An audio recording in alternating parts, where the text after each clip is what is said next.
अस्सलामु अलैकुम, मैं अफसर मैसूरी। नाजरीन इकराम, बगैर किसी तारुफ के मोहताज जनाब अयूब खान साहब जो अभी जो है 2024-2025 हमारे मैसूर शहर की मशहूर और मारूफ एग्जीबिशन जिसके चेयरमैन मुंतखब हुए हैं। इस साल यानी 2024 को एग्जीबिशन और दशहरा कुछ अलग तरीके से होगा। जनाब अयूब खान साहब जो हैं जब भी काम करते हैं एक अलग तरीके से, एक अलग अंदाज से करते हैं जिससे अवाम को जो है लुभाया जा सके, बच्चों को जो लुभा सके। इस मरतबा दशहरा और एग्जीबिशन को लेकर जो है जनाब अयूब खान साहब ने बड़े तफसीलात से जो है बात किए हैं कि इस मरतबा कुछ तब्दीलियाँ आई हैं और कुछ नए नए जो है नज़ारे आपको देखने को मिलेंगे। तो आइए जानते हैं जनाब अयूब खान साहब का क्या कहना है। दशहरा 2024 दशहरा तो हर साल होता है मैसूर के अंदर।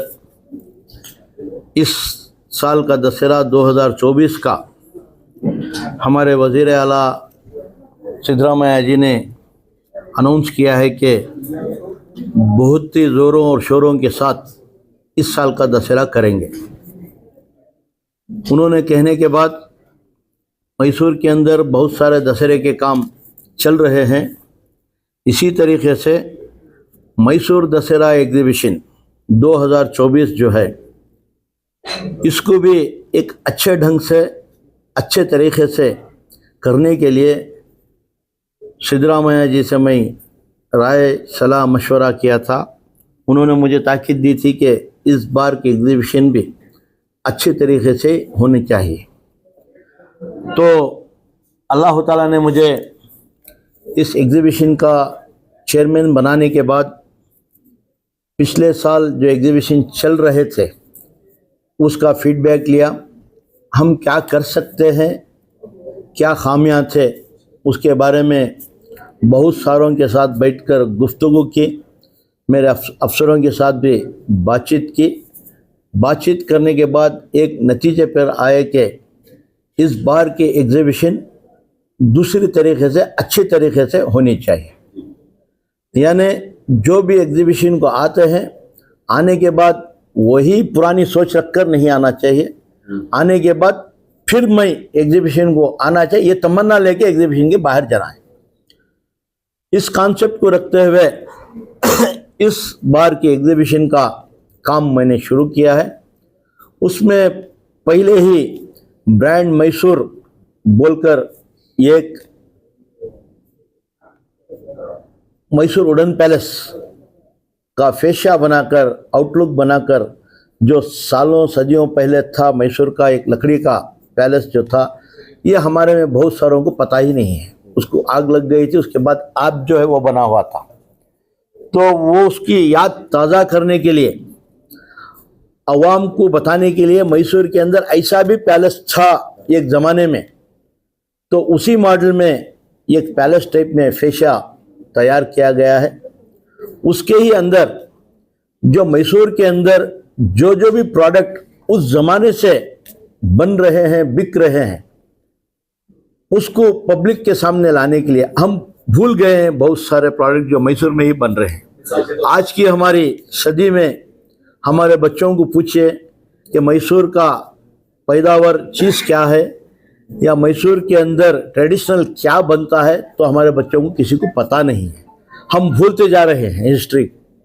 तो इसकी याद फिर ताज़ा करने के लिए, दोहराने के लिए इसी एक ही अम्ब्रेला के अंदर Mysore silk sarees, Mysore sandal soap, Mysore sandalwood, Mysore Ganjifa painting पुराने ज़माने का, मैसूर पाक, मैसूर मलिगे, चनपटना टॉयस, मैसूर रसबाड़े जो मैसूर का सवन माउस है, मैसूर विलेजले जो पान है, ऐसे बहुत सारे विरेंगरे, बदनेकाई, जे क्राफ्ट और इनले वर्क्स जो करते हैं। ऐसे बहुत सारे चीज़ें हैं जो सिर्फ मैसूर से ही ईजाद हुए हैं और मैसूर में ही बनते हैं।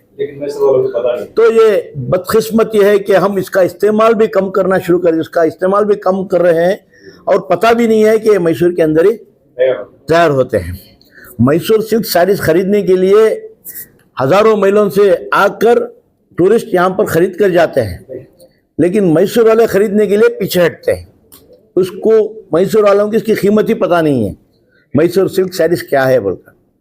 तो ऐसे माहौल के अंदर मैंने एग्जीबिशन के अंदर, जो एग्जीबिशन का मतलब ही एग्जिबिट करना है, नुमाइश करना है, दिखाना है, तो मैं ब्रांड मैसूर के नाम पर ये दिखाना चाहता हूँ। यह सिर्फ दिखाना ही नहीं है, अंदर इसकी मैन्युफैक्चरिंग कैसी होती है, किस तरीके से होती है, उसका भी हमने इंतज़ाम किया है। मिसाल के तौर पर मैसूर सिल्क सैरीज जो है खाली शोरूम रखकर सेल ही नहीं है, वहाँ पर मैसूर सिल्क सैरी किससे बनती है, कैसे बनती है, वो दिखाया जाएगा।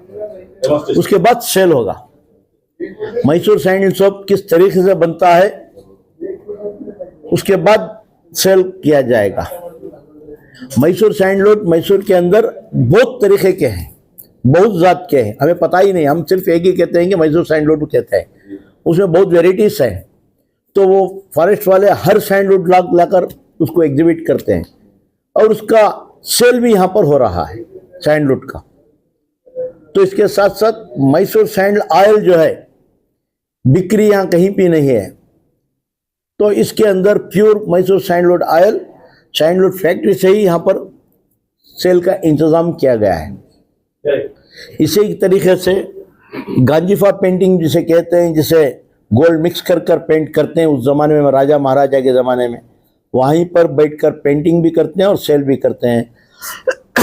ऐसा ही चन्नपटना टॉयस, वहाँ पर ही मैन्युफैक्चर करते हैं बैठ कर, उसी जगह पर सेल भी वहीं पर रखा गया। ऐसे हर साल में इसी तरीके का नुमाइश कर कर सेल रखकर एक ही ब्रांड मैसूर के नाम पर वहाँ पर दिखाया जाएगा, जिससे मैसूर की सदियों पुरानी यादें ताज़ी होगी।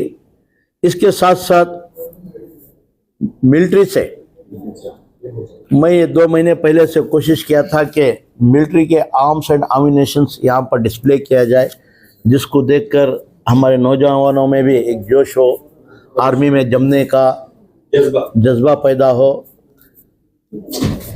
देश के बारे में जानकारी हो।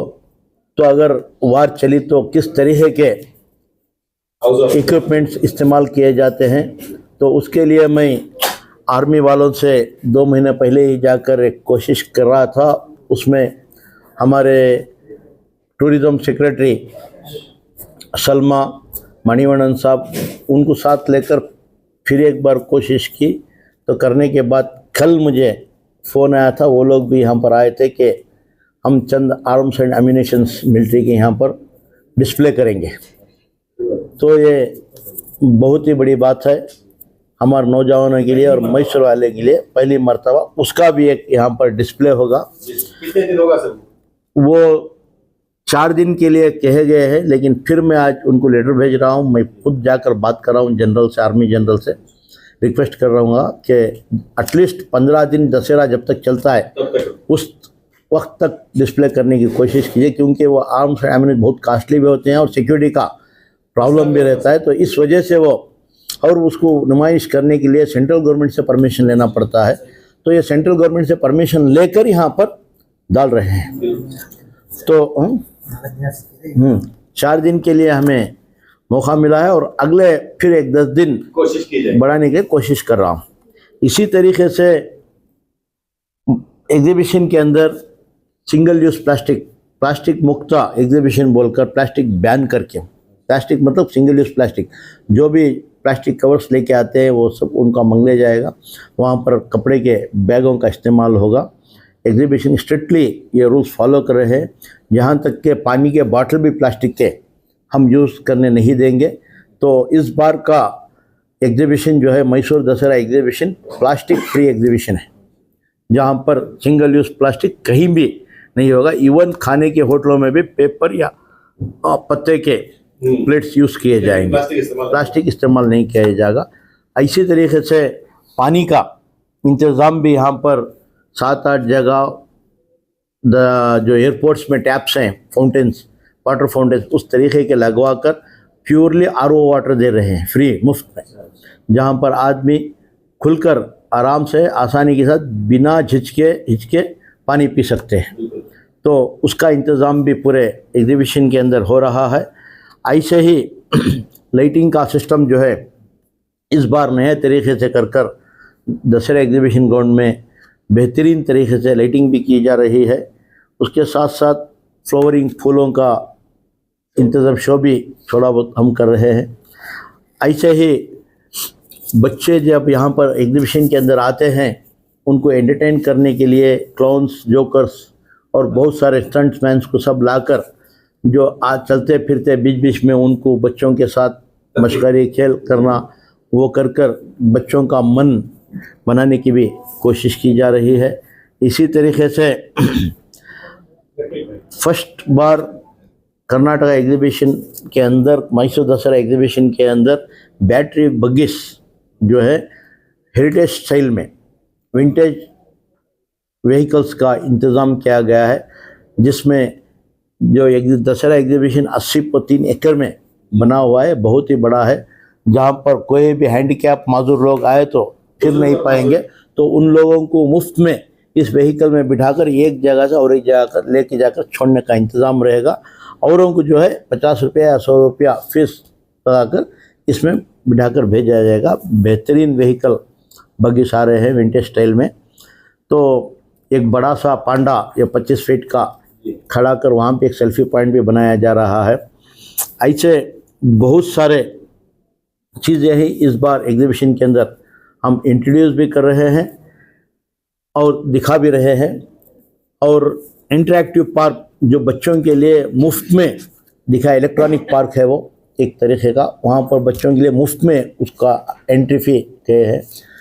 मैं समझता हूँ कि इंडिया में पहली बार ऐसा इंटरेक्टिव पार्क यहाँ पर आ रहा है। सर, हफ्ता और इतवार को कुछ एंटरटेनमेंट प्रोग्राम ऐसा नौजवानों के लिए? तो इसके साथ साथ मेरा ये भी सोचना है कि दशहरा जो चलता है 10 से 12 दिन तक पूरा सिटी के अंदर हर प्रोग्राम चलते हैं। दशहरा ख़त्म होने के बाद 8-10 दिन मैसूर के अंदर लाइटिंग रहती है, तो दशहरा ख़त्म हो जाता है। लेकिन एग्जीबिशन 3 महीने 90 दिन इधर चलती है। मैं इस बार 3 महीने जो एग्जीबिशन यहाँ पर चलती है, तो 3 महीने में 10 सैटरडेज और 10 संडेस आते हैं, हफ्ता इतवार।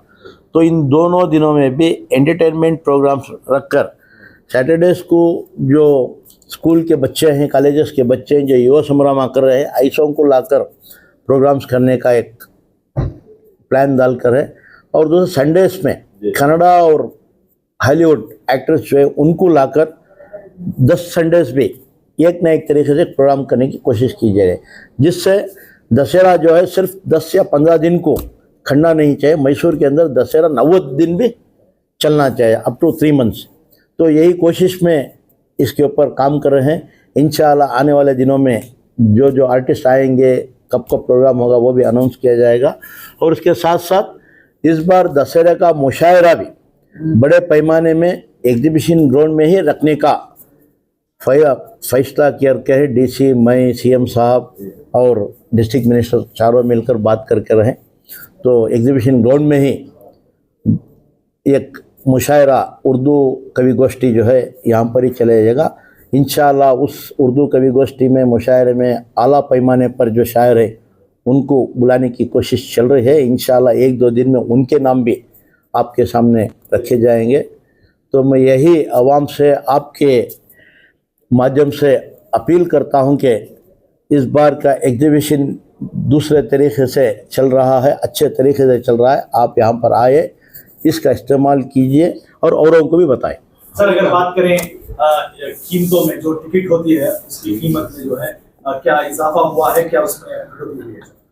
हम कीमतों में बढ़ाने के लिए आप देख रहे हैं कि हर प्रोडक्ट के, हर चीज़ के कीमतें दाम बढ़ रहे हैं, लेकिन इस बार बहुत सारा प्रेशर आने के बावजूद बढ़ाने का सिर्फ मैं 5 रुपये बढ़ाया हुआ हूँ टिकट। जो 30 रुपये थे, बच्चों को उतना ही 20 रुपये ही है, बड़ों को 35 रुपये। 30 रुपया था, 5 रुपया बढ़ाकर 35 किया है। बच्चों को वही टिकट रखते हैं।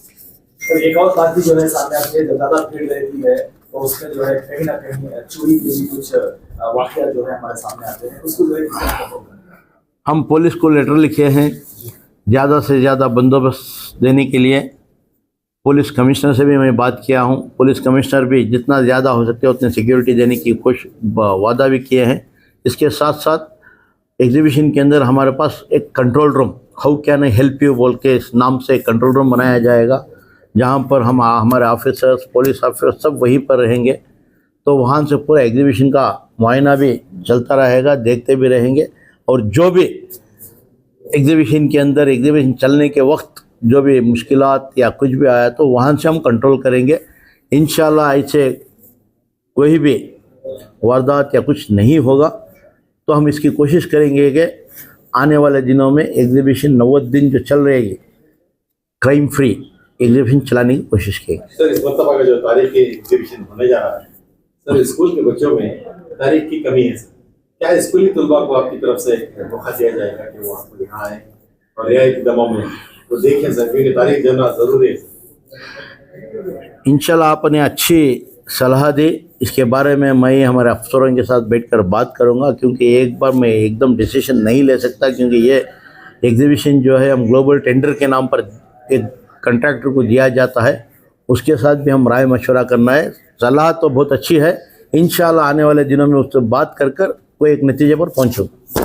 आखिरी सवाल है, जिस तरह पिछले साल वो झूले से एक लड़की जो है हादसे का शिकार मौत के मुंह में चली गई, अगर ऐसे कुछ हादसे भी जो है यहाँ पर होते हैं सर, झूले में छोड़ना, झूले में जो है उसे कुछ किस्म का जो है इस तरह की कुछ इक़दाम उठाएं जिससे जो बचा जा सके? नहीं, अभी जो है फायर को बचाने के लिए जहाँ पर आग लगने का कहीं भी अंदेशा रहता है या कोई, उसके लिए हम प्रिकॉशनरी मेजर्स ले रहे हैं। एक फायर इंजन इधर ही खड़े रहेगी एग्जीबिशन के अंदर, और इसके साथ साथ मैं फायर एग्जॉस्ट सिलेंडर्स जो है एग्जीबिशन के अंदर बहुत सारी जगह लगाया हुआ, ज़्यादा से ज़्यादा हमारे अम्यूज़मेंट एरिया में लगाया जाएगा।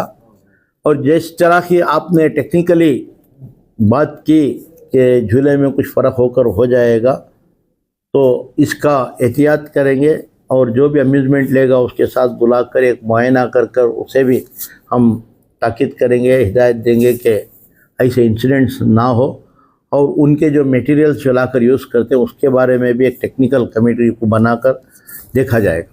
तो जिस तरह आपने बताया फायर ड्यूटी है, और उसी तरह एम्बुलेंस भी अगर खड़ा करें तो बना सकते है, एम्बुलेंस भी रहता है, एक मेकशिफ्ट हॉस्पिटल टाइप क्लिनिक भी बनाते हैं, हम बनाने के लिए कहा हूँ, वो भी बन रहा है। तो हमारे पास सार्जेंट्स रहते हैं यहाँ पर, इस बार सार्जेंट्स का भी इस्तेमाल कर रहे हैं बनाकर, वो भी घूमते फिरते रहते हैं। तो हर तरीक़े के जो भी आने वाले दिनों में पब्लिक को, आवाम को, टूरिस्ट को कहीं भी दिक्कत ना पहुँचे उसका ख्याल किया जाएगा। और इसी तरह आप हमारी इस न्यूज़ चैनल को आगे ज़्यादा से ज़्यादा शेयर करें। और आप लोगों की क्या राय है जनाब अय्यूब खान साहब इस मरतबा यानी 2024 में जो एग्जीबिशन को लेकर जो भी नए नए इक़दाम उठाए हैं उसको लेकर आप हमें अपनी राय कमेंट्स बॉक्स में ज़रूर पेश करें। तब तक के लिए अस्सलामु अलैकुम व रहमतुल्लाहि व बरकातुहू।